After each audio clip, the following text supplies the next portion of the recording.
এক শিবির কেন কমপ্লিটলি সংঘবদ্ধভাবে বাংলাদেশ জামায়াত ইসলামীতে যোগদান না করে বিভিন্ন সময়ে বিভিন্ন রাজনৈতিক দলে যোগদান করে এবং অনেক সময় তারা কোনো পরবর্তীতে আর কোনো রাজনীতিই করে না, এক শিবির হিসেবে থেকে যায়।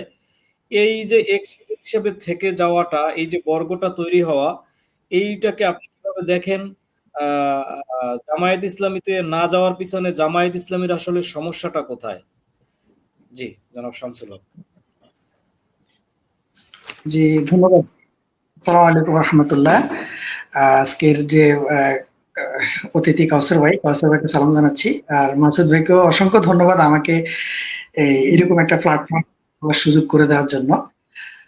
তো আপনার প্রশ্নটা একেবারে তাৎপর্যপূর্ণ।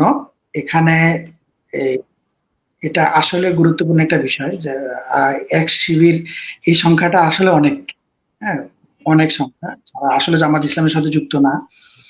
তো এটার মূল কারণটা আমি বলি। মূল কারণটা হইতে পারে এরকম যে আপনি যে প্রশ্নটা করছিলেন যে জামাতের কোনো সমস্যা আছে কিনা, না এই বিষয়ে জামাত ইসলামের কোনো সমস্যা নাই, এই বিষয়ে শিবিরেরও কোনো সমস্যা নেই। তারপরেও এক শিবির সংখ্যাটা কেন বেশি? এটা বেশি হওয়ার কারণ হলো এখানে বাংলাদেশে যে লেজুর ভিত্তিক ছাত্র রাজনীতি প্রতিষ্ঠিত, এটা ছাত্রলীগ বলেন বা যেই কোনো ছাত্র দল বলেন, যে কোনো ছাত্র রাজনীতি, তার একটা মাদার সংগঠন থাকে। ওই মাদার সংগঠনের অধীনেই সে তার কার্যক্রমগুলো পরিচালনা করে।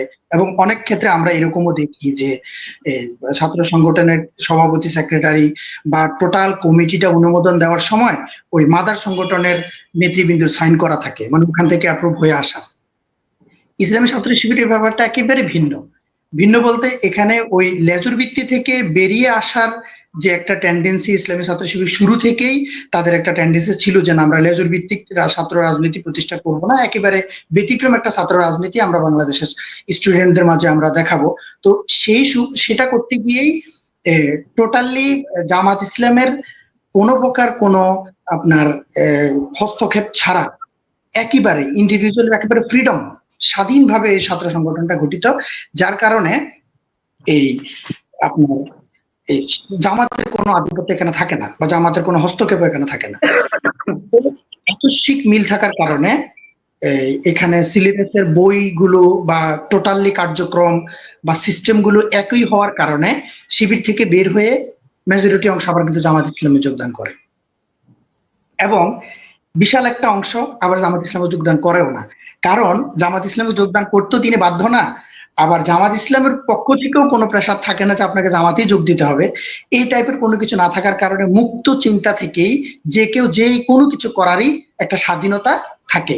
তো সেই সুবাদে কেউ চাইলে জামাত করতে পারে, কেউ চাইলে ভিন্ন কিছু করে ফেলতে পারে, কেউ চাইলে একেবারে কোনো কিছু না করেও থাকতে পারে।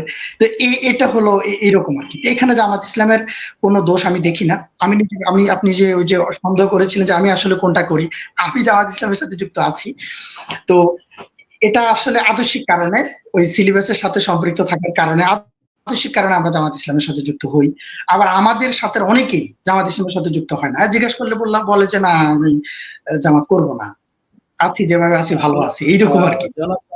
জনাব শামসুল হক, প্রশ্নটি আসলে আসে তো এর একটি প্রেক্ষাপট আছে। প্রেক্ষাপটটি হলো আমরা যখন দেখি সংঘবদ্ধভাবে বা অনেক সাবেক বড় বড় যারা শিবিরের পদ হোল্ড করতো, এরকম যারা নেতা ছিল, তারা জামায়াত ইসলামীর সাথে যুক্ত না হয়ে যখন সংঘবদ্ধভাবে তারা নতুন কোন রাজনৈতিক প্ল্যাটফর্মে যুক্ত হয়, সম্প্রতি যেটি আমরা দেখতে পাচ্ছিলাম, এই যে রাফে সালমান, তারপরে হচ্ছে এই যে আরেফিন মোহাম্মদ বা যিনি হিজবুল্লাহ নামে পরিচিত, ওনারা যখন নাগরিক কমিটির সাথে যুক্ত হওয়ার পরে সেখানে ওনারা পদ দাবি করার পরে পদ নিয়ে যে ঝামেলা, সেই ঝামেলাতে কিন্তু এক্স শিবিরকে আইডেন্টিফাই করা গেছে।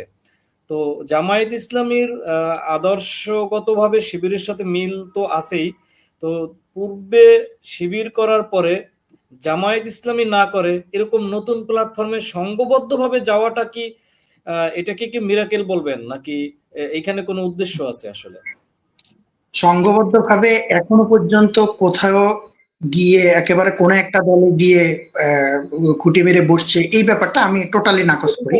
এমন পূর্বে ঘটনা, হ্যাঁ, ইতিপূর্বে ঘটনা ঘটে নাই। এখানকার এই যে জাতীয় নাগরিক কমিটিতে এখানে আসার প্রেক্ষাপট আছে। প্রেক্ষাপটটা হলো জুলাই আন্দোলন। যেহেতু জাতীয় নাগরিক পার্টি যেটা তৈরি হচ্ছে, এটা জুলাই অভ্যুত্থানকে কেন্দ্র করেই, তার পটভূমি যেহেতু জুলাই অভ্যুত্থান, আর জুলাই অভ্যুত্থানের নেতৃত্ব যেহেতু এখন বর্তমানে জাতীয় নাগরিক পার্টির যে নেতারা আছে, শুধুমাত্র এরাই দেন নাই। এখানে যারা এই যে আপনি এক শিবির বলে যেটা বুঝাচ্ছেন, ওরা কিন্তু শিবির করতো, এখন ওরা জামাত ইসলামের সাথে যুক্ত না। এখন ঢাকা ইউনিভার্সিটি স্টুডেন্ট হিসেবে এবং ওখানকার ঢাকার থাকার কারণে ওনারা আপনার জুলাই অভ্যুত্থানের নেতৃত্ব দিয়েছেন। হ্যাঁ, জুলাই অভ্যুত্থানের নেতৃত্ব দেওয়ার কারণে এখন এই জুলাই অভ্যুত্থানে যারা নেতৃত্ব দিয়েছেন, উনারাই যদি কোনো রাজনৈতিক দল গঠন করে, তাহলে তো এখানে ইনারা বাদ পড়ে না। রাফি সুলতান রিফাত ভাই বলেন, জুনায়েদ ভাই বলেন, এরপরে হলো আপনার আরেফিন মোহাম্মদ ভাই বলেন, উনারা তো বাদ পড়ে না, যেহেতু জুলাই অভ্যুত্থানকে প্রেক্ষাপট করেই রাজনৈতিক দলটা গঠিত। তো সেই হিসেবে ওনারা এখানে পদ পেতেই পারেন, ওনারা এখানে সামনে থাকতেই পারেন, এটা তো স্বাভাবিক বিষয়। কিন্তু যখন ওনাদেরকে মাইনাস করা হচ্ছে, ওনাদেরকে মাইনাস করা হয়েছে শুধুমাত্র এই ট্যাগটা দিয়ে যে ওনারা শিবির করতো এক সময়, এটা আর কি।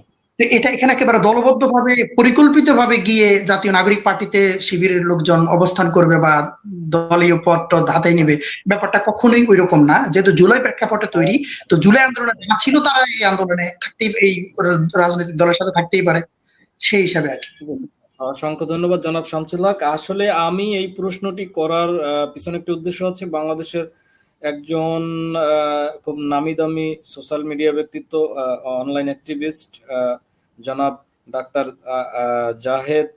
জাহেদুর রহমান, উনি সম্প্রতি এই বিষয়টি নিয়ে বেশ ব্যাপকভাবে প্রশ্ন তুলেছেন। আমার কাছেও আসলে এই প্রশ্নটি ছিল। আমি মনে করি দর্শকরা তার এই প্রশ্নের উত্তরটি আসলে পেয়েছেন। যদি দর্শকদের কোনো আরো মন্তব্য থাকে, অবশ্যই তারা আমাদের পরবর্তীতে হলেও জানাবেন।